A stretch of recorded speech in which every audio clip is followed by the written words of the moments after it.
வணக்கம். இன்றைய மாவட்ட செய்திகள். விழுப்புரம் பெரும்பாக்கம் கிராமத்தில் தனியார் பள்ளி உள்ளது. சுற்றுவட்டார கிராமங்களில் இருந்து மாணவர்கள் ஸ்கூல் வேனில் வருவது வழக்கம்.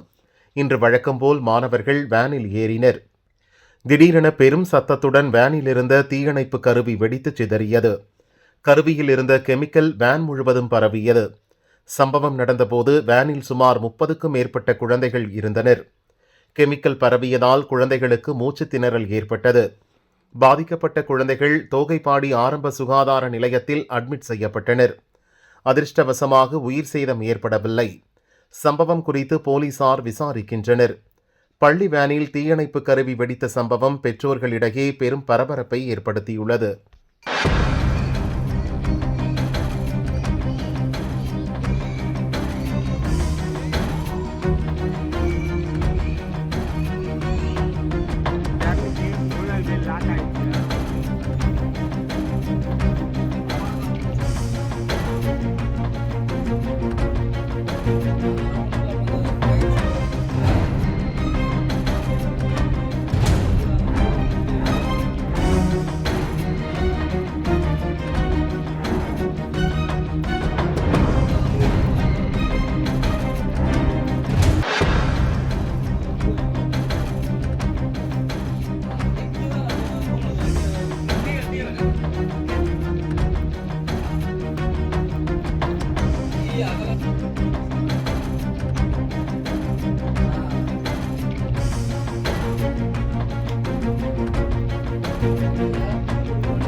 சேலம் மாவட்டம் நரசிங்கபுரம் வடக்கு தலைநகர் பகுதியைச் சேர்ந்தவர் வீரன்.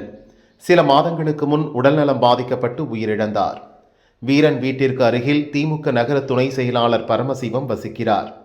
வீரனின் வீட்டிற்கு செல்லும் பாதையை பரமசிவம் ஆக்கிரமித்துள்ளதாக கூறப்படுகிறது.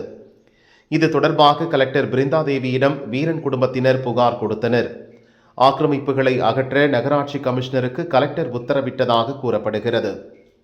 ஆனால் கலெக்டர் உத்தரவை தொடர்ந்து நகராட்சி நிர்வாகம் எந்த நடவடிக்கையும் எடுக்கவில்லை. இதனால் வீரன் குடும்பத்தினர் நகராட்சி அலுவலக நுழைவாயிலில் அமர்ந்து தர்ணாவில் ஈடுபட்டனர். தகவல் அறிந்து ஆத்தூர் நகர போலீசார் ஸ்பாட்டுக்கு விரைந்தனர். தர்ணாவில் ஈடுபட்டவர்களுடன் சமரச பேச்சுவார்த்தை நடத்தப்பட்டது. அப்போது திடீரென வீரன் மனைவி சரோஜா மயக்கமடைந்து கீழே விழுந்தார். உடனடியாக போலீசார் அவரை மீட்டு ஆத்தூர் அரசு ஹாஸ்பிட்டலுக்கு அனுப்பி வைத்தனர். இந்த சம்பவத்தால் நகராட்சி அலுவலகம் முன்பு கடும் பரபரப்பு ஏற்பட்டது. கலெக்டர் உத்தரவிட்டும் நகராட்சி அதிகாரிகள் அலட்சியம் காட்டுகின்றனர். இந்த பிரச்சினை காரணமாக குடும்பத்தில் ஏற்கனவே 2 பேர் மன உளைச்சலால் உயிரிழந்துள்ளனர். உடனடியாக ஆக்கிரமிப்பை அகற்ற வேண்டும் என வீரன் குடும்பத்தினர் கண்ணீர் மல்க கோரிக்கை வைத்தனர். அதுக்காக வெயிட் பண்ணிட்டே இருந்திருக்காங்க. அவ்வளவுதான். எத்தனை முறை வந்தீங்க? பல முறை வந்து போராடி பார்த்துட்டோம்.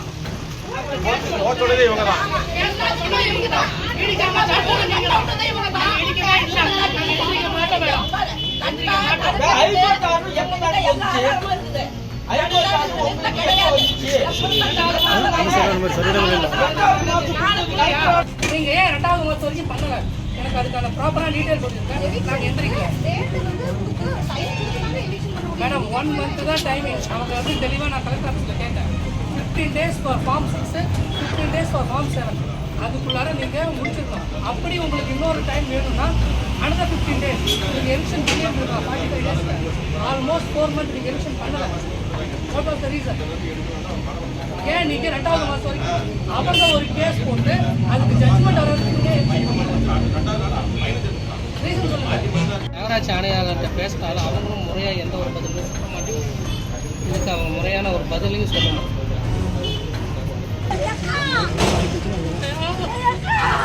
Hey!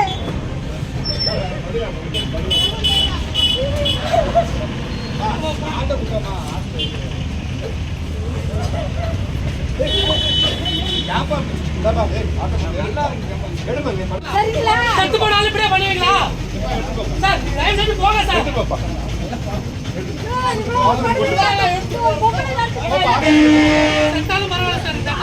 பரவாயில்ல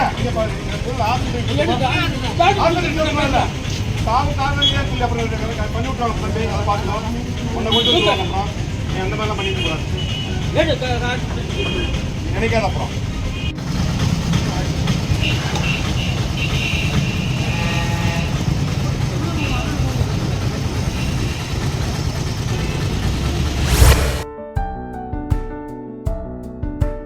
கேரள அரசு மற்றும் கட்சி நிகழ்ச்சிகளில் பங்கேற்க திருவனந்தபுரம் சென்ற பிரதமர் மோடி இன்று ரயில் சேவைகளை துவக்கி வைத்தார். நடந்து முடிந்த திருவனந்தபுரம் மாநகராட்சி தேர்தல் பிரச்சாரத்தின் போது திருவனந்தபுரம் மாநகராட்சி மேயர் தேர்தலில் பாஜக வெல்லும், அப்படி நடந்தால் 45 நாட்களில் பிரதமர் மோடி கேரள வளர்ச்சிக்கான திட்டங்களை நேரில் வந்து துவக்கி வைப்பார் என கேரள மாநில பாஜக தலைவர் ராஜீவ் சந்திரசேகர் அறிவித்திருந்தார். மக்கள் ஆதரவோடு திருவனந்தபுரம் மாநகராட்சியை பாஜக கைப்பற்றியது. அதைத் தொடர்ந்து பிரதமர் மோடி இன்று திருவனந்தபுரம் வந்தார். புதிய ரயில் சேவைகளை நாட்டுக்கு அர்ப்பணித்தார். மோடி துவக்கி வைத்த ரயில் தமிழக கேரள எல்லையான குழித்துறை வந்தது.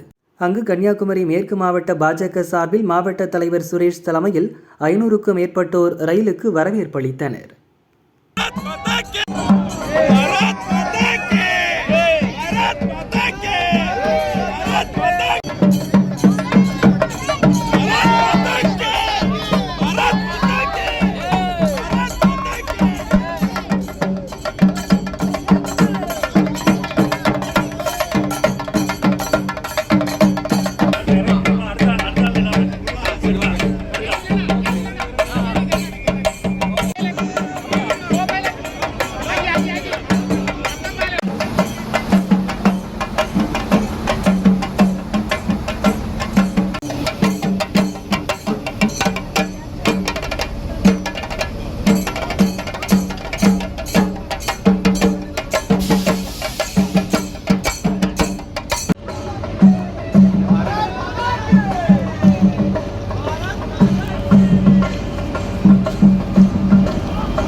நமஸ்கார் சார்.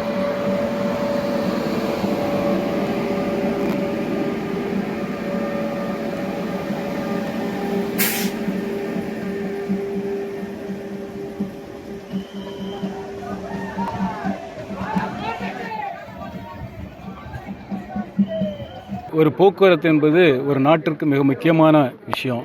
மக்கள் அங்கு இங்கு சென்று வருவதற்கு மிக முக்கியமானதாக போக்குவரத்து இருக்கின்றது.